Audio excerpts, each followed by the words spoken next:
आरजू बेटा आप यीशु मसीह की बेटी हो, क्या कर रहे थे? खड़े रहे, गाड़ी हो गया।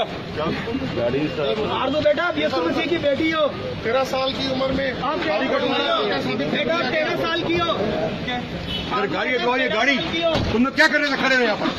बेटा आप यीशु मसीह की बेटी हो, आरजू बेटा यीशु मसीह की बेटी हो। सब लोग जस्टिस से पेरेंट्स आरजू के हमारे साथ हैं।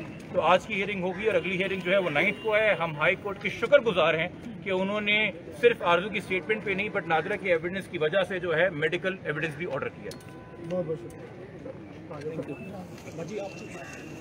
पूछा गया आरजू को पेश किया गया और पूछा गया कि उसकी उम्र क्या है और क्या उसे अगवा किया गया था कि नहीं।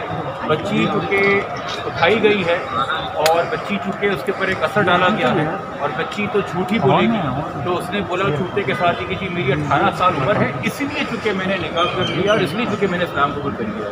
ये स्टेटमेंट बड़ी वाज़ेह है कि कैसे बच्ची को चीज़ें रटाई गई हैं कि तुम 18 की इसलिए हो क्योंकि तुमने इस्लाम कबूल कर लिया है और तुमने निकाह कर लिया है। यानी कि इस्लाम कबूल करने को 18 की वेरिफिकेशन बताया जाता है। और ये कैसा इस्लाम है कि आपने कलमा पढ़ा ला इलाहा इल्लल्लाह और उसके बाद पहली चीज़ आपने झूठ बोली कि मैं 18 की।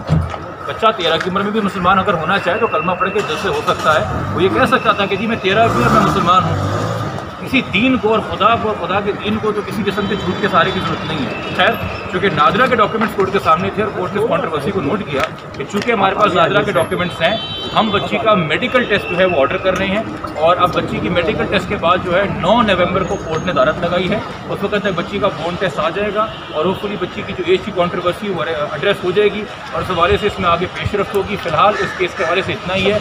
मैं फिर रिक्वेस्ट करूंगा लोगों को कि इस केस के हवाले से जो हम अपडेट्स या अवेयरनेस दे रहे हैं वो इसलिए दे रहे हैं ताकि कम से कम एक केस के ज़रिए आप जो हैं वो समझ सकें, सीख सकें और जान सकें कि चाइल्ड मैरिज के लॉ के कावानीन की अलमदारी में, पासदारी में, इम्प्लीमेंटेशन में क्या मसाइल पेश आते हैं, क्या लकूनाज हैं, किन चीज़ को इम्प्रूव करने की ज़रूरत है। तो इसको हम एक पब्लिक अवेयरनेस के लिए उस हवाले से लेके चल रहे हैं, मगर हमने किसी भी पॉइंट के ऊपर, किसी भी स्टेज के ऊपर कोई भी एक ऐसा एंगल इन्वेस्टिगेशन का जिससे मैं बतौर वकील जानता हूँ या प्रीव्यू हूँ पुलिस से राब्ते में होने की वजह से हमने ना मीडिया पे शेयर किया है, ना हम करेंगे और ना करना चाहते हैं।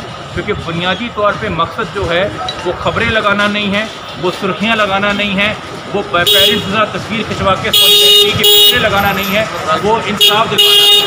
और इंसाफ तभी दिलवाया जाएगा जब आप बंदे को कन्विक्ट करेंगे। इन्वेस्टिगेशन जो है हम किसी तरीके से भी ख़राब नहीं होने देना चाहते। यहाँ पे जमा हो गए थे, ये अपडेट है। इस हवाले से पेरेंट्स आरजू के हमारे साथ हैं। तो आज की हियरिंग होगी और अगली हियरिंग जो है वो 9 को है। हम हाई कोर्ट के शुक्रगुजार हैं कि उन्होंने सिर्फ आरजू की स्टेटमेंट पे नहीं बट नादरा के एविडेंस की वजह से जो है मेडिकल एविडेंस भी ऑर्डर किया।